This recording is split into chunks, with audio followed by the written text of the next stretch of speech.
quiet on the set in 3, 2, 1.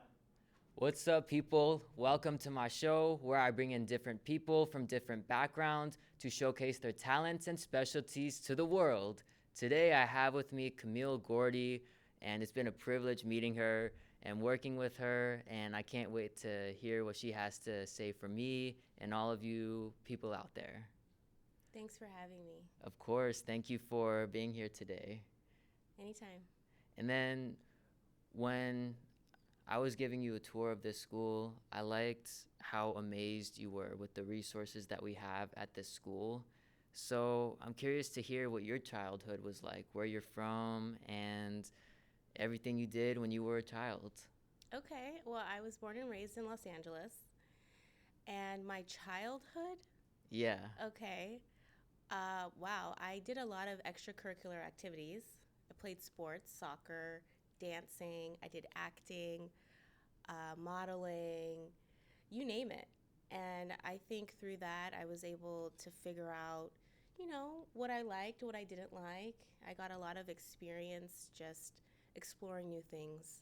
So I think I had a great childhood. And all those activities, did your parents push you into that, or you just saw those activities and you were like, I just want to give it a try? Like, A little bit of both. I know my older cousin played soccer, and I wanted to be like her. So I played soccer. My parents, saw me drawing a lot, and they sent me to art class. And then I wanted to do dance. So I kind of just, as a kid grows, you see other people and what they do. You watch TV, and you want to, kind of emulate that. So they gave me the opportunity to try a bunch of different things, and I loved it. I had a great time. I learned a lot. I mean, it reminds me of something my mom has told me when I was very small and she would make something for me and it didn't look good. I'd say, I don't want this. And she'd be like, well, how do you know you don't like it if you haven't tried it? So I could tell that's your parents are similar in that way too. Hmm. And it's very phenomenal the type of parents you were raised with. So you're I have good parents. you're very blessed. I'm blessed. And just living in Los Angeles, I think it's just a beautiful place. I mean, the school here, I never had such an in-depth tour like what I had today. And I think the resources here are great. I love it. I hope my kids can come here one day. Yeah, I could see them doing well here and being successful. Well, my cousins came here. My older cousin, her kids came here. So I guess maybe my kids might continue the legacy of that, of Yeah, our family coming to Beverly Hills High School. yeah. I mean, life takes you all kinds of places. It does. Yes, it does. And in high school, if I were to meet you, what was your personality like back then? In high school, truthfully, I felt like a misfit. I didn't really feel confident in who I was. I had a small group of friends, and I think a lot of kids in high school feel that way. And so I think, I was a nice person. I think I was more shy, and I definitely wasn't popular. Um, so, yeah, I was kind of a misfit. I think I was a misfit because I just didn't know who I was, what I wanted to be. It was tough. It was a tough high school was tough for me, for I, sure. I think in reality, you may have been considered a misfit and considered unpopular, but in reality, deep down, you were popular, and I'm sure you were a cool person because look how you turned out. And it's something Right. that I've observed and that I've been taught is the kids that weren't popular, that were low key people, they went on to do successful things. Whereas the Mhm. popular kids, they're struggling a lot more than they need to now. It was definitely a lot of in my head, something I created that may have not been really true. I just think when you're in high school and you're growing up, it's not easy. Yeah. You especially going to a big school. I went to a really big school, And there's so many people and groups and, friends, and we're all growing. Like, high school is such a pivotal part of our lives, so. But yeah, I can relate to you on that because I used to be the same way too. Just put stuff in my head, and then I learned from that, and it felt good just evolving from that. So, I mean, how did you evolve from that? I just grew up. I made a lot of mistakes. I was, you know, I think I was a troubled kid in high school. I was troubled, okay? Just to be honest. And I think that I went so far down into the depths of negativity and struggle that I finally had nowhere else to go but up. So I grew up and I changed my mindset. And sometimes you have to go low in order to go high and change. So I did. And I'm lucky that I came out on top. And I was able to change my mindset and the people that I hung out with. And I just changed. I think your success and happiness is just like something that you create in your head. So you just have to have that mindset. Yeah, And you can be and do and feel different just by changing how you think. exactly. And after high school, what did you decide to do and why? After high school, I went to college. I focused on getting a degree in business. I wanted to be like my dad. My dad was a business person, Oh, and he'd wake up every day in a suit and take his briefcase. And so, as a young girl, I had my own briefcase and I would pretend to be a businesswoman. So, when I graduated high school, I said, let me get a degree in business. I didn't know what kind of business. Business is such a broad like subject to learn. You can do so many different things. yeah.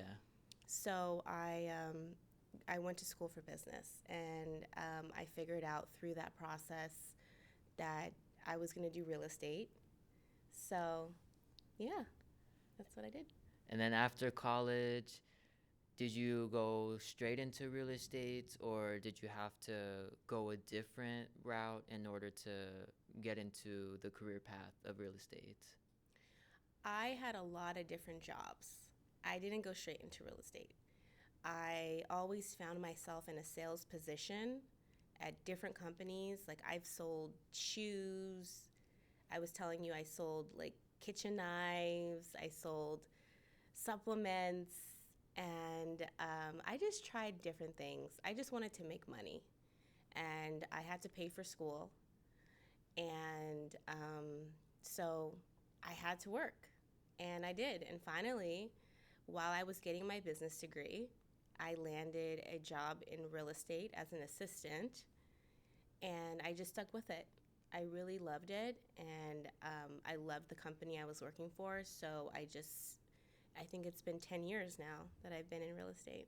Wow, I'm sure you must be proud of yourself. I am. Yeah, I've learned so much, and I'm still learning. And the process of becoming a real estate agent, so did you have to, even after college, did you still have to take that exam? Because I don't know too much about the process of becoming a real estate agent, but I heard something about taking this exam. You have to study for it, and then you have to take it in order to get your license. It's just like going to school. You have to study for that certain subject. So you take real estate classes and then you take like a final exam and you pass it and then you get your license.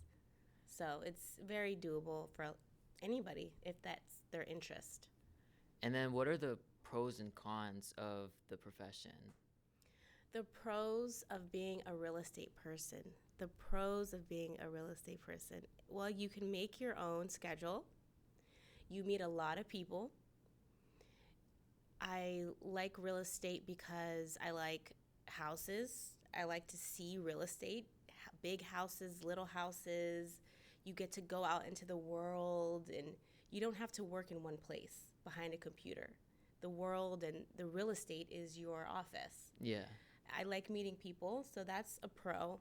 The con is that you, if you do decide to be a real estate salesperson, is that you're only getting paid commission for the most part. So it's not steady all the time.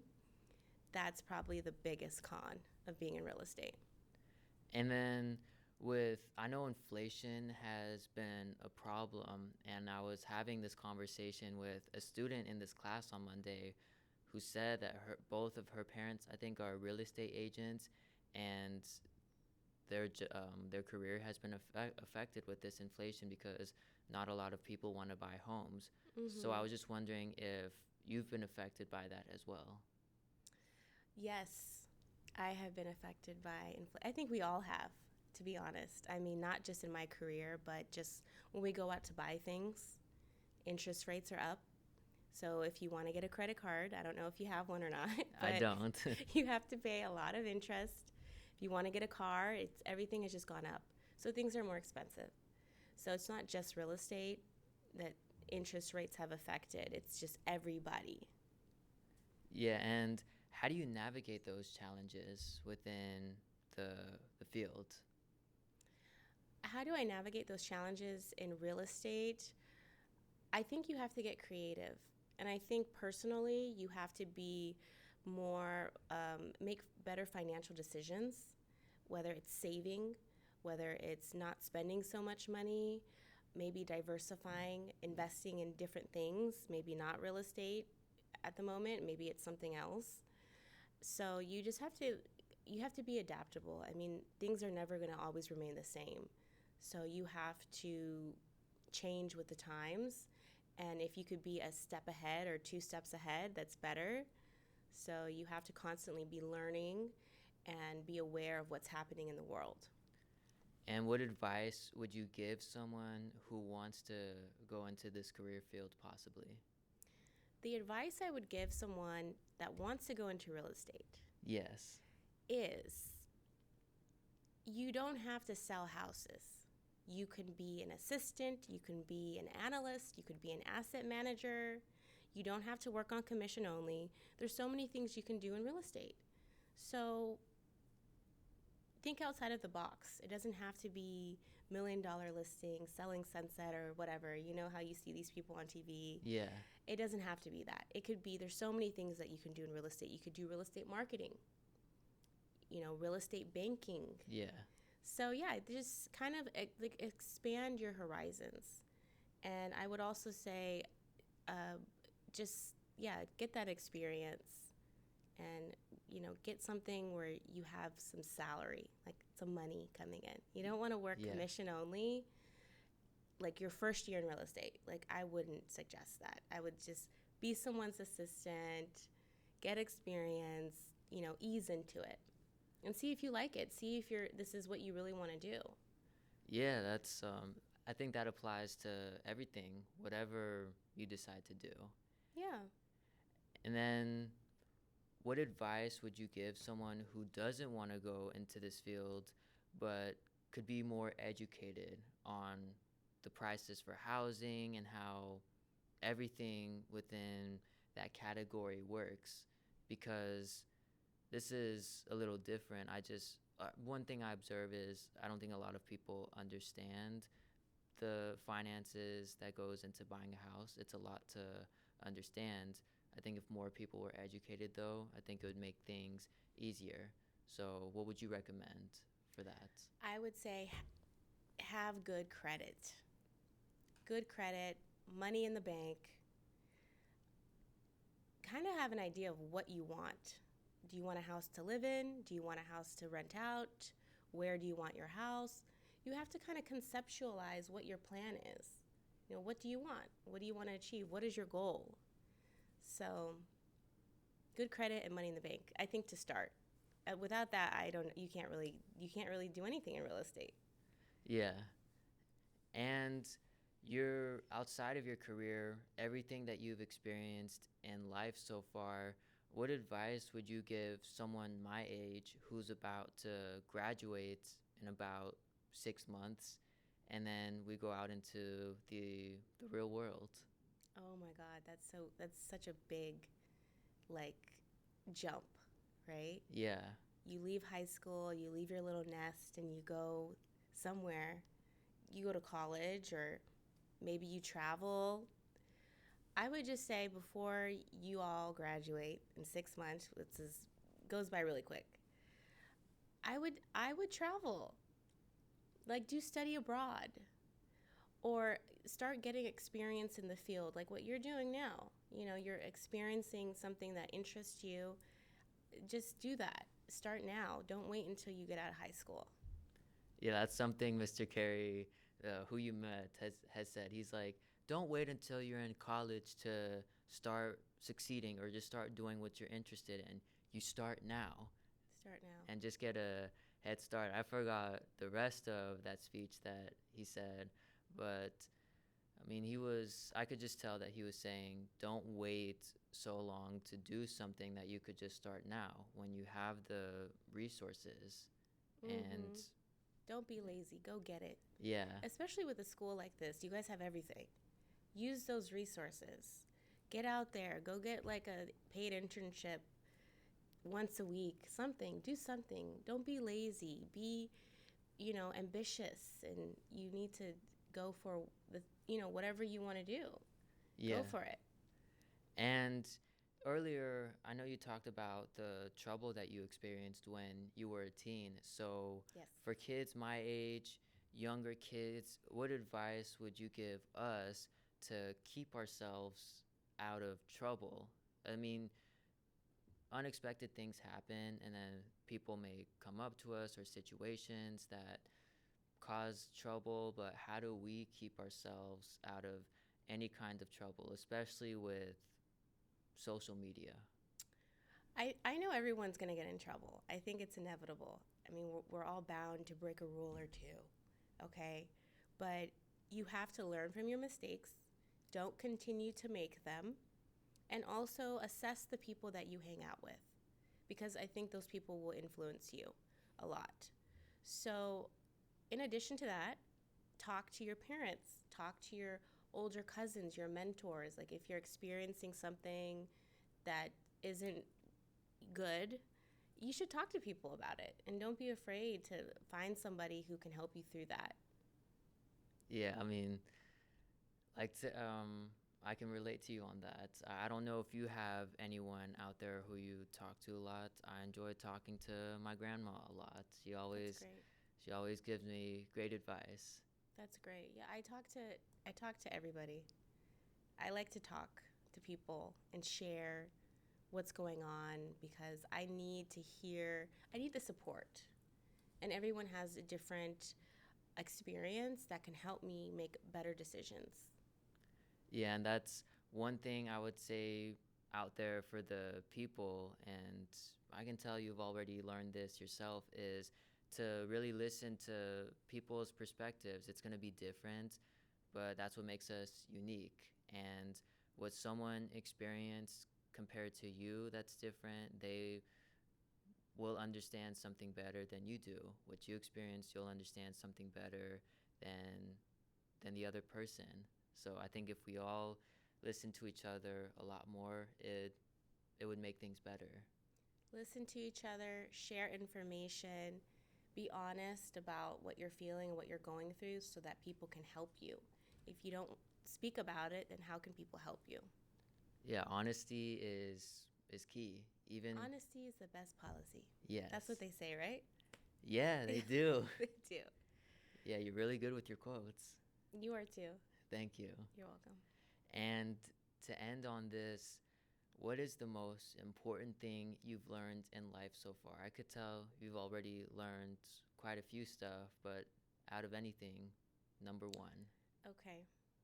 It would be, nothing is as bad as it seems, and nothing is as good as it seems. It always falls somewhere in between. That's what I've learned in life. You know what? That's for me and for the people out there. We can go home tonight and we can It'll apply. be okay. We'll apply this to our. We'll apply this when we wake up tomorrow. Okay. And it's a new day, and we're striving to be better people. Yes, we are. Hopefully. Yes, we are. Yes, we are. But I mean, it was It was a pleasure having you, Kamille. Thank you. I'm so grateful, and I really love what you're doing. Thank you. Thank you for having me. I will come back anytime you need help. Please call me. I'd love to just keep in touch with you. I think you're just doing something really great. I'm rooting for you to get to your 100 shows Yeah. so you can make that money Yeah. and get your name out there and spread the love and kindness and information that you are. Yeah, and I mean, I look forward to staying in touch with you too and seeing you progress and do even better. Thank you. So for everyone else that wants to stay in touch with me, they can follow me on my Instagram. It's KAMILLE_Los Angeles. All right, well, that's it for the Amado Lucero show. And hit the subscribe button, leave a comment if you're interested in being on my show, and I'll see you next time.